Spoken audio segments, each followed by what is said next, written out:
در دوره وسعت تدبیرات آبادانی و سازندگی بخشیده به استقبال شایسته از جشن 35 سالگی استقلال دولتی جمهوری تاجیکستان در جماعت دهات خراسان نویای فرخار برای تحکیم وضع انفراستراکچور دهات و تامین بخطری حرکت واسطه‌های نقلیات ساکنان و صاحبکاران محلی با یک حس بلند وطن دوستی اقدام گرفتند که در حدود 3 دهه مسافت عمومی زیاده از 14 کیلومتر راه و 3 پل اهمیت محلی داشته را از نوسازی نمایند. در دهه به نام تاجیکستان دو جماعت دهات مذکور با سهم ساکنان و شخصان احسانکار پورا راه بین دهه و در مسافت 1200 متر راه اساسی تا دهه به نام سیف رحیمزاده افردی جماعت دهات دهقان‌آباد با جلب متخصصان ساحه و استفاده تکنیک موثر راهسازی اسفالت‌پوش و پل اهمیت محلی داشته با پهنای 4 و درازی 12 متر از نوسازی گردیده مورد استفاده قرار داده شد.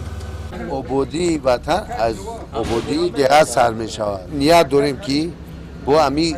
دهه را باید آباد کنیم، چراغان کنیم، همه باید آباد باشه که هر یک فرزند ما که در امی راه میگرده خرسند باشند، همه شادی هر یک بوده، شادی هر یک خاندانه.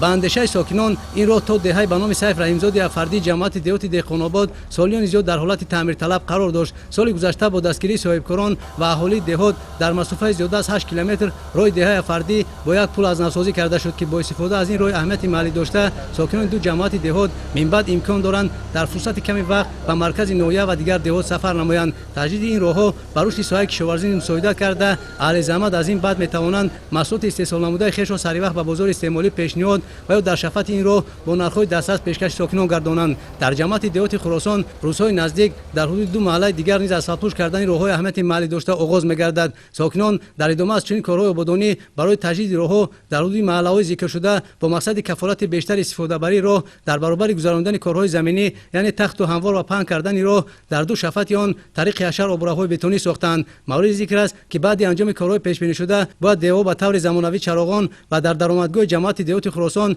دروازه با لایحه‌های زمانوی، پرچم پایه‌ها و گوشه قهرمان‌های تاجیکستان ساخته شود. در نویای فرخار با ابتکار مسئولین مقامات اجرایی حکومت دولتی از جانب صاحبکاران، شخصان وطن دوست و ساکنان دهات در جماعت‌های دهات دهقان‌آباد، وطن و خراسان در 5 دهه راه‌های اهمیت محلی داشته اسفالت‌پوش کرده شده است. امسال در دایره آمادگی به استقبال ارزنده از جشن 35 سالگی استقلال دولتی و وسعت کارهای آبادانی باید در جماعت شهرک فرخار را یک محله نوبنیاد، در جماعت دهات درقد راه اتومبیلگرد بین شهرک فرخار تا دهه مهاجرآباد و در جماعت دهات ظفر راه بین دهه نوآباد تا دهه سامانیان در مسافت قریب 30 کیلومتر اسفالت‌پوش کرده شود که این تدبیر بر رشد دهات، پیشرفت وضع اقتصادی و اجتماعی و باز هم بلند گردیدن سطح و صفت زندگی ساکنان مساعدت خواهد کرد.